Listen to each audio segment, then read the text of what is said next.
Inilah radio streaming Good News Studio Jakarta.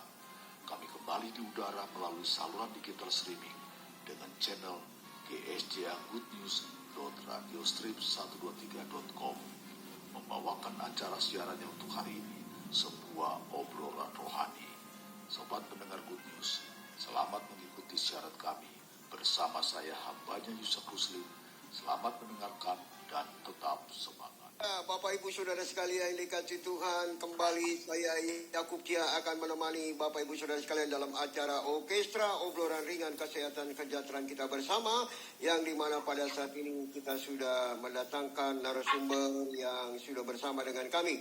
Baik, sebelum saya menyapa beliau, saya sapa dulu buat sahabat saya Ibu Teti Suryani. Selamat pagi Bu Teti. Selamat pagi Pak. Ya, salam kenal kembali ya. Sudah cukup 1 tahun kita nggak berjumpa ya. Iya Pak. Iya. Selamat pagi semua para pendengar Radio Good News. Kembali kita jumpa pada pagi ini setelah sekian lama absen ya Pak ya. Ya betul, kita sudah lama absen nih. Baik, terima kasih Ibu Teti. Ya, kita akan menunggu dengan Ibu Yanti yang belum datang bergabung dengan kita. Baik, teman-teman juga yang masih berada belum bergabung, kita akan tetap menunggunya. Tetapi mari kita mau perkenalan dulu dengan narasumber kita pada pagi ini. Selamat pagi Ibu Paulina. Ya, selamat pagi. Ya, salam kenal ya Bu Paulina. Saya Yakub ya. Ya. Bu Paulina, Ibu ada di rumah apa di rumah sakit ini? Ada di rumah. Oh, di rumah, puji Tuhan ya. Ibu Paulina, boleh saya tahu Ibu domisilinya di mana? Di Bandung. Oh, di Bandung ini ya. Oke, teman-teman kami yang di Bandung, mari kita mau dengarkan ya. Kita punya teman yang di Bandung ini akan memberikan berbagi pengalaman bersama dengan Tuhan Yesus dengan sakit yang dialaminya.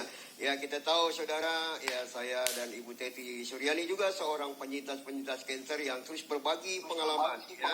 Saya beritahukan Bapak Ibu Saudara sekalian bahwa pada Jumat yang lalu saya diundang dalam sebuah gereja untuk menyaksikan bagaimana Tuhan tolong saya, dan rupanya luar biasa antusias mereka ya, hampir 100 sampai 200 orang yang hadir untuk mendengarkan pengalaman hidup yang saya alami dalam kanker yang saya derita, tetapi Tuhan baik, musim mujizat, dan Tuhan nyatakan itu semuanya. Baik, hari ini kita akan ngobrol kembali dengan Ibu Paulina ya. Nah, Radio Good News sekalian, pagi ini kita mendapat kesempatan baik untuk berkenalan dengan seorang Ibu Paulina yang berasal dari Bandung. Beliau diberi karunia untuk mengalami mukjizat, untuk mengalami kasih Tuhan dengan sakitnya. Seperti kami semua di sini ya Pak Yakub. Ya, Bu Paulina. Iya Bu. Iya. Kalau boleh nih Bu, ceritakan dulu dari awal nih Ibu kesehariannya bagaimana ya sehari-hari sebelum terdiagnosa kanker ini? Saya sehari-harinya waktu itu saya bekerja sendiri. Jadi saya jualan makanan seperti donat, bakpao gitu aktivitasnya. Sampai waktu itu saya aktivitas tapi sering pusing-pusing, ada pusing-pusing gitu. Dari tahun 2015. Oh, gitu cukup lama ya? Ya, cukup lama. Kemudian pusing-pusing itu Ibu berobat ke dokter ataukah cukup minum obat biasa seperti kami juga ya dulu pusing sedikit minum aja obat warung gitu, atau bagaimana Bu menyikapi pusing yang dideritain? Waktu saya pusing-pusing, saya mah cuman minum obat biasa, minum Panadol seperti itu. Tapi karena saya mikirnya ini mah pusing ringan, bukan pusing yang berat gitu. Oh, berarti pusingnya itu tidak spesifik untuk penyakit apa, atau misalnya migrain gitu Bu? Enggak.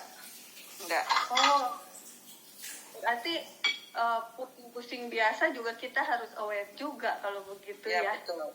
betul. Oh iya. Nah, berapa lama Bu pusing-pusing itu Ibu rasakan? Pusing-pusing itu dari tahun 2015, kemudian terus saya tiba-tiba kejang hebat itu tahun 2022. Jadi 7 tahun. Oh, 7 tahun 2022 baru mengalami kejang gitu ya. Ya. Perjalanan penyakit kanker ini memang terkadang tidak kita ketahui ya.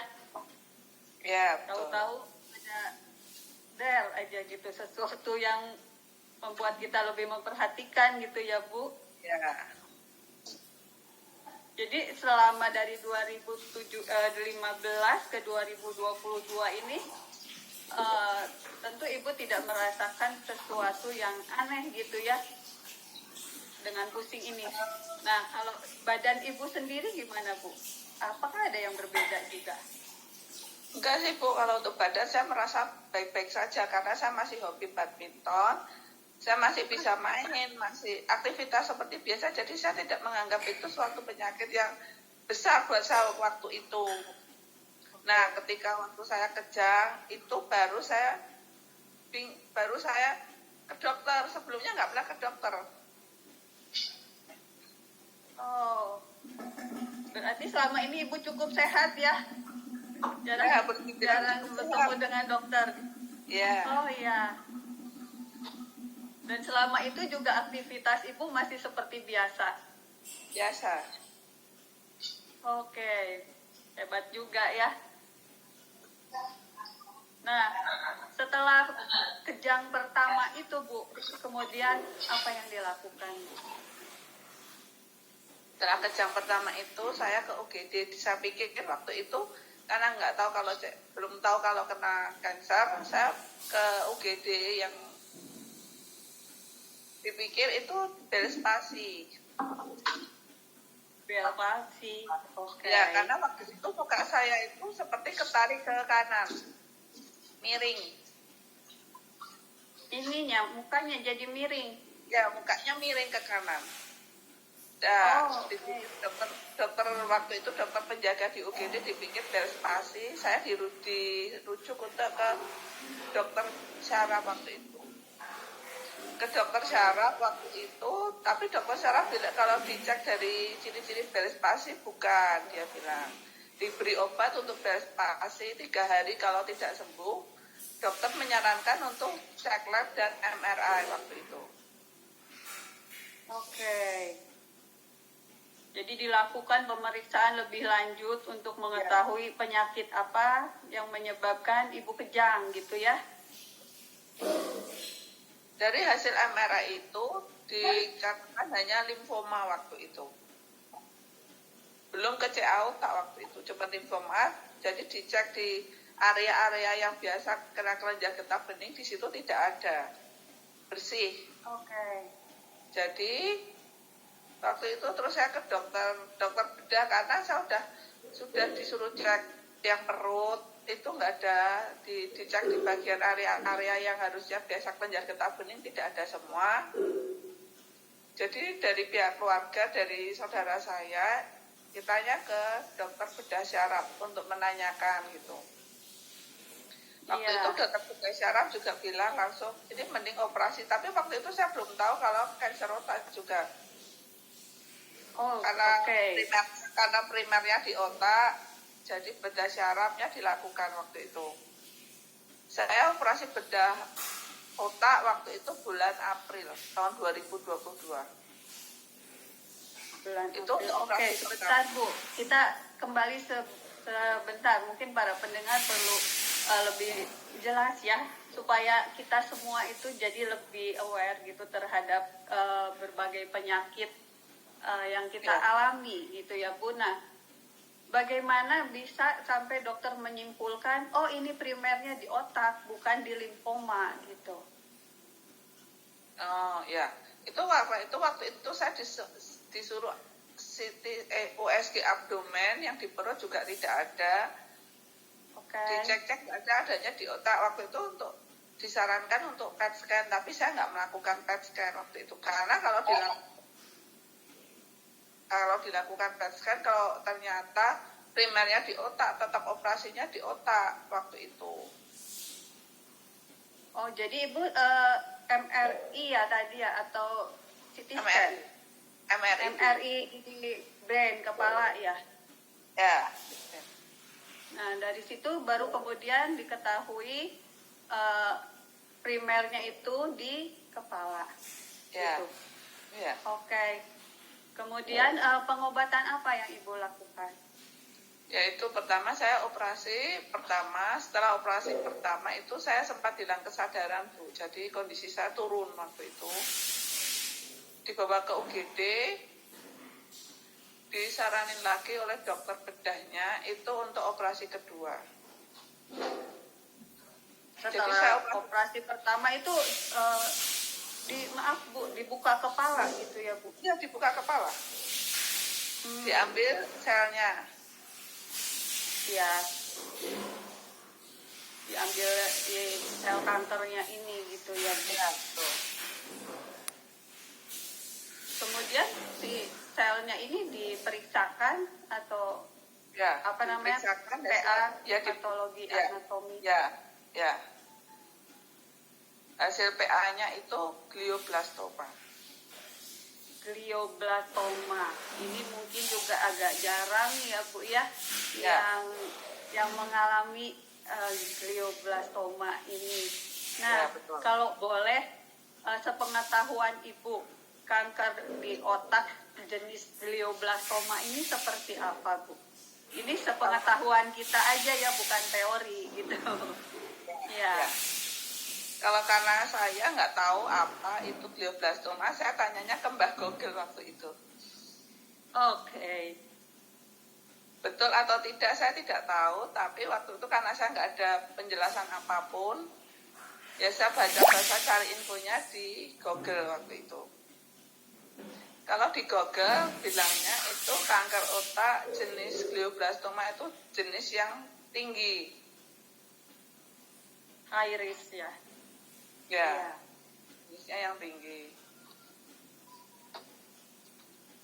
Nah, setelah Ibu mengetahui tentang itu, apa yang Ibu rasakan? Karena selama ini kan Ibu mandiri ya. Ya. Waktu saya baca itu, ya kesannya wah kayak kanker nih, kalau kena kanker tuh istilahnya kayak mati gitu. Oke. Waktu itu.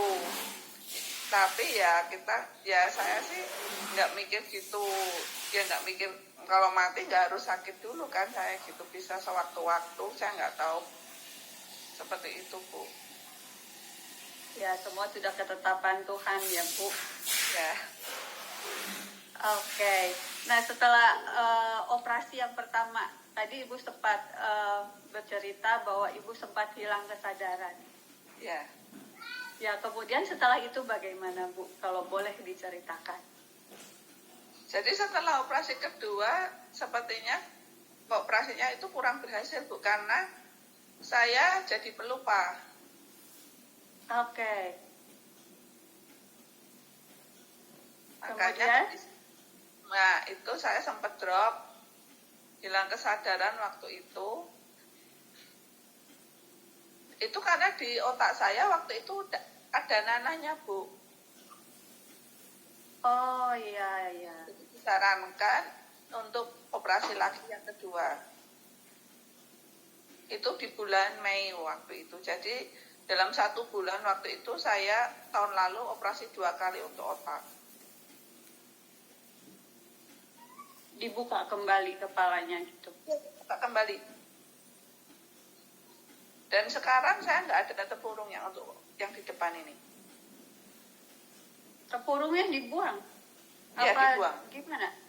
Oh. Tempurungnya dibuang. Tapi dengan tempurung dibuang ini itu sangat membantu kondisi saya saat ini. Jadi karena si tempurung nggak ada, bagian otak saya masanya ini kan tidak bisa lebih menekan. Karena kalau dia masih menekan, saya tuh lebih akan sering kejang. Oh, oke. Jadi karena tertekan Ibu bisa kejang-kejang gitu ya? Ya, kejangnya bisa bagian kiri. Oh ya, saya lupa, maaf. Untuk karena saya operasi yang pertama itu kondisi saya kena saraf motorik bagian kiri saya itu lumpuh, Bu. Nggak bisa aktivitas, tidak bisa digerakkan. Maaf, seperti orang stroke gitu? Ya mirip orang stroke, betul. Tapi saya masih bisa terasa. Oh ya, masih misalnya di gini-gini masih ada rasa gitu ya Bu. Berarti syaraf ininya masih berfungsi gitu ya? Ya masih berfungsi. Ya. Kemudian bagaimana Ibu bisa sampai memutuskan, oh iya operasi lagi aja deh. Itu belum sebulan tentu ya, masih dalam waktu yang singkat harus operasi lagi, gimana tuh Bu? Itu saya yang ambil keputusan waktu itu untuk operasi lagi bukan saya, Bu, itu kakak saya. Karena saya waktu itu kondisinya nggak sadar, saya juga nggak tahu kondisi saya. Ya ibarat kata kalau saya tuh pasrah gitu. Waktu itu saya bangun-bangun di rumah sakit, kakak saya cuma bilang besok pagi operasi, seperti itu. Oke, kalau Ya, boleh tahu Bu, berapa lama Ibu nggak sadar itu? Maksudnya gimana? Berapa hari nggak sadarnya setelah operasi pertama itu? Saya kurang tahu, kayaknya 1 hari kayaknya, Bu. Cuma 1 hari. Okay. Jadi begitu saya lost kesadaran itu langsung dibawa ke UGD, dipasang NGT, itu nggak lama kayaknya malam itu saya sadar di rumah sakit. Besok paginya saya operasi kedua. Oke. Jadi langsung operasi lagi karena ada hilang kesadaran tersebut ya Bu ya. Ya. Nah, di operasi kedua ini apa yang dilakukan Bu, yang membuang tempurung itu kah atau apa?